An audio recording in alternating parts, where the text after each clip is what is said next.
The interesting thing, actually, when you talk like I talk, then the woke ones say, he's mad. It's me now who's crazy. You know that? It's very interesting, isn't it? You tell people this thing is like this, then they look at you and they go, no. Yeah, that is You are too highly opinionated. You are mad. And you sit back and you look and you feel sorry for them. But in the fullness of time, I think when we were young, we believed everything. When we got a little bit older, we started questioning everything. Now we are mature. We even question the question. These are levels of inquiry. So when we were young, we would be excited just to hear of something happening and we get excited. But when we got older, wanted to know. We were young, we'd be happy we're eating sweets. Sweets are nice. But when you're older and you see your child eating sweets, you are worried. Who gave you the sweets? It's no longer just about you're eating the sweets. No. Who gave you the sweets? Throw them away. You don't eat sweets. But when you get mature, you now ask the intentions of the one who was giving the sweets.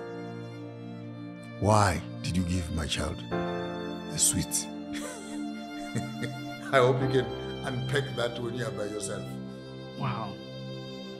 I mean, that's powerful. And I think it's like in an hour, you'd say things that are like 50 books, right? And the question is, how many of us can really sit down, listen to what you're saying and really unpack them to the core and understand what you mean? Because most of the time you'll say something and we go like, oh, cool, we take it literally. But then when you sit down and unpack it, that's when you really understand what you mean.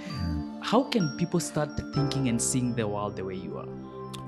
Those that love materials will end up with things.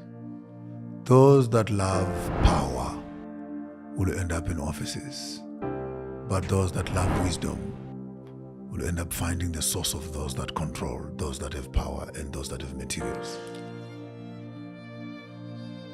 Please say that one more time. Those that love materials end up with things, and you can never have enough of things. It's an empty life full of things, and you're empty inside. But another group is looking for power, where they want to control people.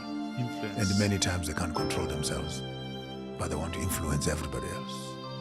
But the real group that we must be looking for as young people, don't look for people with materials. Don't look for people with power. Look for people with wisdom and knowledge. Because wisdom controls power, and power builds materials. Is this like saying become philosophers? Philosophy is only a way of saying, I have had enough time to process some certain thoughts for you. And as much as you are a doctor also, and you've had enough time to know how to fix my teeth. As much as you are a mechanic also, say, I've had enough time to learn how to fix your car. So when you come to a philosopher, you're coming to a space where we have had enough time to process theories around the world and come up with conclusions that are not based on thumb-sucking, but on research, experience, spiritual interventions. And your mind is supercharged into spaces of processing thoughts that a common person would find difficult to do so. Not that they can't think, but sometimes you need tools to think. And many of us have not been privileged with such tools to process big bodies of work. I think one of the ways to tap into your mind and your knowledge is to read your books. My books are a bridge. It's a continuous bridge that I've been writing. So you'd find from my old pastoring days to my youth counseling days, to my transition into the spiritual space, to my political space. So don't locate me in one space. Just look at it as a man in transit. And I'm recording my journey. And right now I'm writing my own Bible, the Gospel according to Maponga J, which is now my ultimate. We are really looking forward to that. Your generation will read it. Absolutely. Absolutely. Sir, it's been a pleasure. Pleasures man, habari zako? Nzuri sana. Asante sana. Tunaonana kesho. We'll see you again some other day. Tomorrow is a good day. Oh yeah. I appreciate you, young man. You're doing a good job in Tanzania.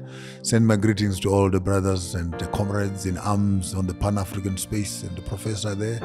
Tell them I send them my greetings. But I must come to Tanzania. You're more than welcome.